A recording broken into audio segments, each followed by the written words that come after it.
संत म्हटले जीवन जगत असताना काही गोष्टीचा विचारच करू नये माणसाने. निरर्थक गोष्टी आहेत त्याचा विचार करू नये माणसाने. काही गोष्टी निरर्थक गोष्टी आहेत विचारच करू नये. काहीच अर्थ नसते निरर्थक गोष्टीचा विचार करणे. काही घेणं देणं नाही. काही माणसं कोणाला काय मला एका माणसाने प्रश्न विचारला गजानन भाऊ निरर्थक. त्यानं विचारला फक्त याला किती नॉलेज आहे याच्यासाठी. पण प्रश्न चांगला होता. त्यानं मला प्रश्न विचारला. म्हटले म्हणजे महाराज तुम्ही लोक सांगता. म्हटलं काय? पुण्यवान माणूस स्वर्गात जातो. म्हणलं हो. पापी नरकात जातो. म्हणलं बरोबर आहे. मग माळी घालून जे पितात ते कुठे जातात?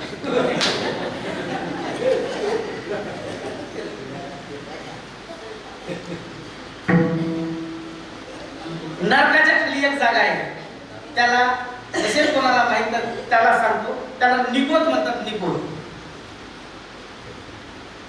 बरोबर आहे का म्हटलं? तो म्हणे हो बरोबर. बरोबर आहे. त्या वाटलं आता यानं तर उत्तर दिलं म्हणजे मग त्याच्यात जागा किती खाली राहिली. त्यामुळे तुम्हाला फ्लॅट घ्यायचा तिथं ती जागा आली काय. मला जर फ्लॅट घ्यायचा असेल तर मग सांगतो बा म्हणलं. काही गोष्टी निरर्थक आहेत ना. काहीच अर्थार्थी संबंध नाही. कशाला विचारायचं? काही गोष्टीचा माणसानं आयुष्यात विचारच करू नये. काही गोष्टीचा माणसानं विचार करावा पण थोडा थोडा. त्या 5 गोष्टी आहेत तुम्हाला सांगतो. एक संगती,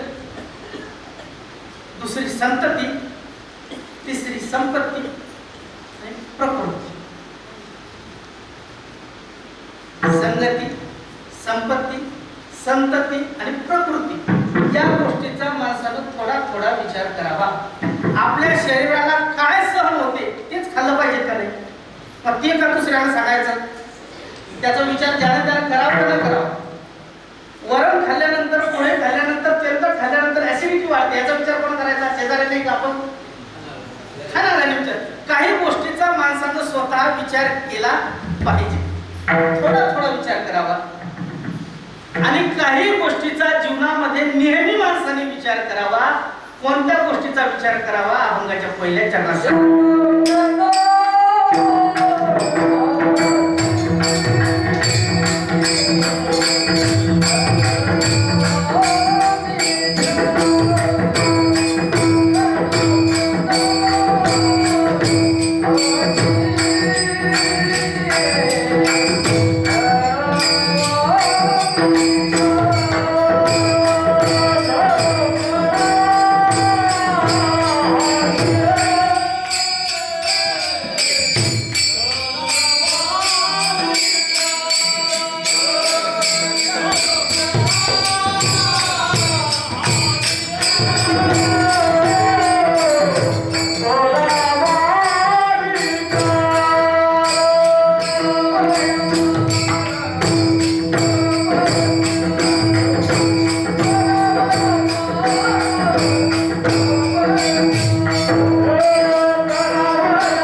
आग्रह केला, क्षणाक्षणाला विचार करा.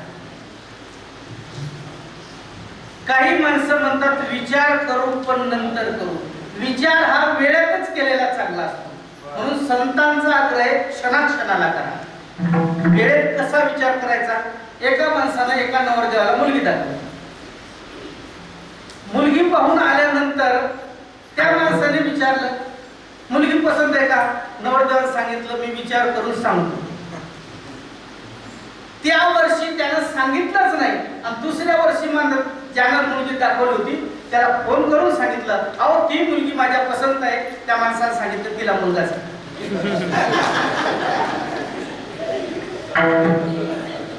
विचार करण्याला काही मर्यादा असतात ना. विचार किती दिवस करायचा?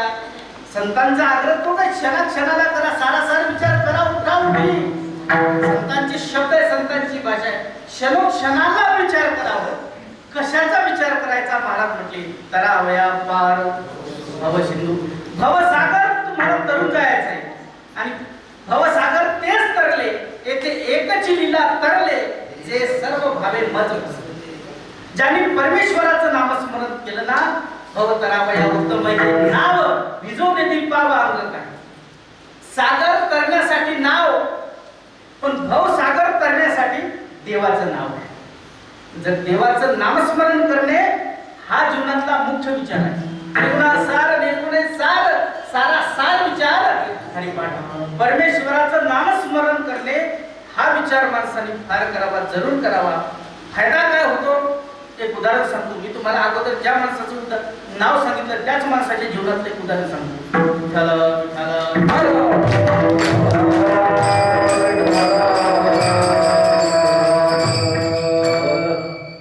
नामस्मरणामध्ये काय शक्ती आहे? घडलेली प्रत्यक्ष घडलेली घटना सांगतो तुम्हाला. ज्या माणसाचं मी तुम्हाला आता नाव सांगितलं, ज्या माणसाने बाळासाहेब ठाकरे यांची बायपास सर्जरी केली, डॉक्टर नीतू मांडके, त्यांच्या आयुष्यातला एक प्रसंग सांगतो. डॉक्टर नीतू मांडके हे देवाला मानत नव्हते. त्यांच्या पत्नीनं त्यांचं जीवन चरित्र लिहिलेले, त्या जीवन चरित्रामध्ये त्यांच्या पत्नीनं त्यांचं जीवन सांगितलं. ते कधीच देवाला मानत नव्हते. एक दिवस दिल्लीला त्यांचा सत्कार होता. ते दिल्लीला जायला निघाले. ड्रायव्हरला घेऊन विमानतळावर गेले. आकाशातलं वातावरण बदले असल्यामुळे विमान सेवा रद्द झाली. ड्रायव्हरला सांगितलं गाडी का? रेल्वे स्टेशनवर जा. रेल्वे स्टेशनवर पाऊस झाल्यामुळे रेल्वे बंद होती. आता काय करायचं? सत्काराला तर दिल्लीला जायचंय, टाइमवर तर पोहोचलो पाहिजे. ड्रायव्हरला सांगितलं आता आपलीच गाडी घेऊ. गाडी घेऊन निघले, पण ज्या रस्त्याने जायचं तो रस्ता चुकला आणि दुसऱ्याच रस्त्याने गेला. संध्याकाळचे 7-7:30ची वेळ होती आणि त्या वेळेमध्ये रस्त्याला जात असताना ड्रायव्हरने सांगितलं साहेब पाऊस एवढ्या जोरात यायला लागला, समोर काय हे काहीच दिसून नाही राहिलं, गाडी बाजूला लावल्याशिवाय पर्याय नाही. साहेबांनी सांगितलं आता जाऊ दे, सत्काराचं काय हो, आता जीव महत्वाचा आहे. जर कुठं काही बसायची व्यवस्था असेल तर गाडी बाजूला लावून तिथं आपण राहू. समोर एक छोटंसं घर दिसलं. यांना वाटलं कमीत कमी त्या घरामध्ये जाऊन बसता येईल. छोटंसं घरामध्ये उतरले. ड्रायव्हर उतरला, डॉक्टर साहेब उतरले, त्या घरामध्ये गेले. घरामध्ये गेल्यानंतर बराच काही वेळ बसले. त्या घरामध्ये एक मुलगी, एक मुलगा आणि त्याची आई दोघंच मालिक.